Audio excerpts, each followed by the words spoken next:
So this is actually a pre-scheduled event prior to the last few weeks of occurrences across the country. I mean, prior to the issues where there were pleas for dealing with injustices in police force, to the attacks where we saw at Dallas, and then just today, Baton Rouge. So it's good timing that we're having this discussion today. They're horrible events, though. This was planned well before these events occurred. Just part of what we regularly do, which is reaching out to the community. Pastor Glenn Shields, who runs this congregation, has been a long-standing community partner for us. And so tonight's dialogue is about the need to support law enforcement. The attacks on law enforcement is irreprehensible, and it's an attack on our country. And the fact that we also need to acknowledge, though, the sentiment within the communities, especially those communities typically of color, that also are communities of higher violent crime. They have the highest levels of mistrust of police. And for us to talk about that, a very difficult discussion, but you have to hit it head on. And so we're going to talk about race relations, we're going to talk about injustices, we're going to talk about the historical perspective of law enforcement in our country, and together we can begin to galvanize our community and move things forward. The last thing we want is for people to be divisive, especially in light of these attacks recently. We need to not change our message, we just need to cement our message all the more as to the work that we have to do. And so one of the key things here is, how do you change that image and that perspective that people have of law enforcement?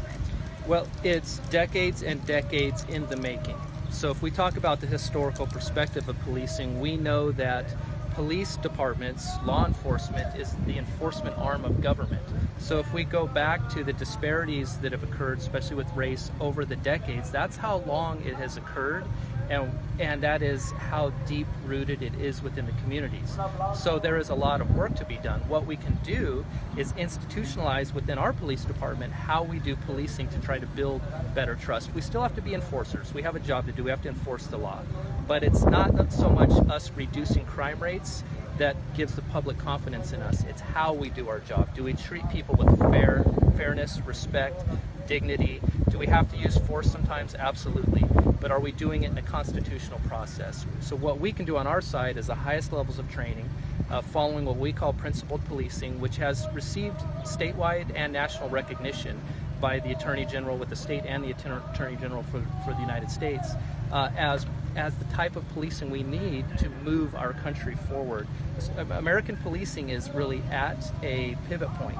And with the tension so high, it's so critical that we roll up our sleeves, we build that trust with the community while we still continue to do our law enforcement role.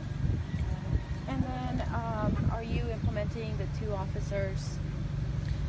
That actually, so we're implementing what we call the strategic community officers. Those are officers who do community policing, meaning they're not driven by the radio. They don't have to respond to radio calls. We actually expect them to be out in the community proactively, getting out of the car and doing positive interactions with the community as much as possible to build that trust.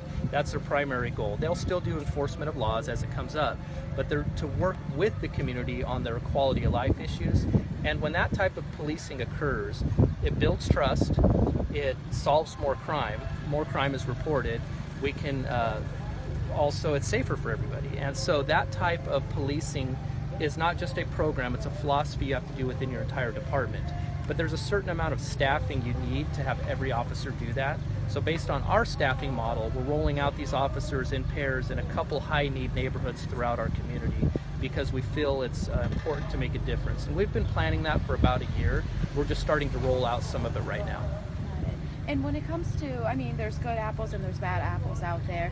Do you have a program that's effective when it comes to policing themselves? Well, so yeah, we in our job, police officers, we wield essentially the most power of any occupation you can think of in the country, because we have the right to detain somebody, arrest somebody, as well as take their life, right? So we take it very, very seriously.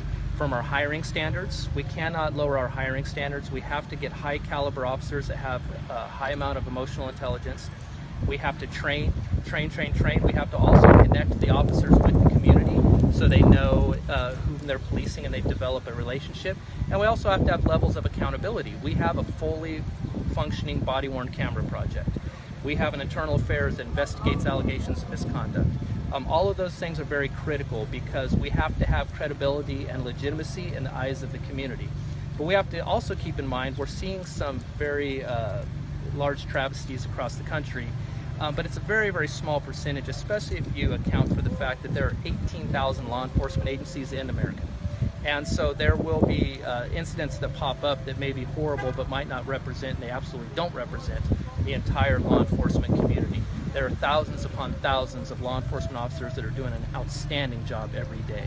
But we have to maintain accountability and credibility within our department, and that's why we have those measures in place for that exact reason. Okay, got it. And then you started in Stockton in 1993. So many years have gone by. Technology is out there. Now we can use our phones. How does that help or, in a sense, also make it harder for you guys? We're in the public eye all the time. I mean, we're being videoed by cell phone videos all the time. For me, that means the officers should be acting like that whether there's a cell phone video or not. They should be acting the right way all the time.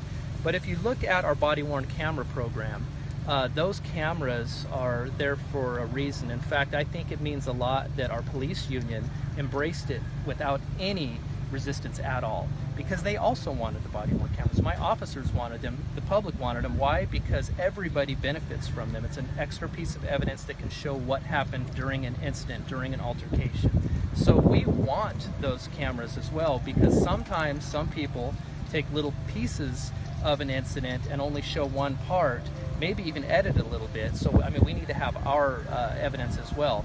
But the fact is, yes, it has changed, but we expect our officers to assume they're being videoed all the time, because that's how they should be behaving all the time. It's very professional and doing the job to the best of their abilities. Anything else that you wish to add? Anything to add, Joe? I covered it. Okay, I'm good.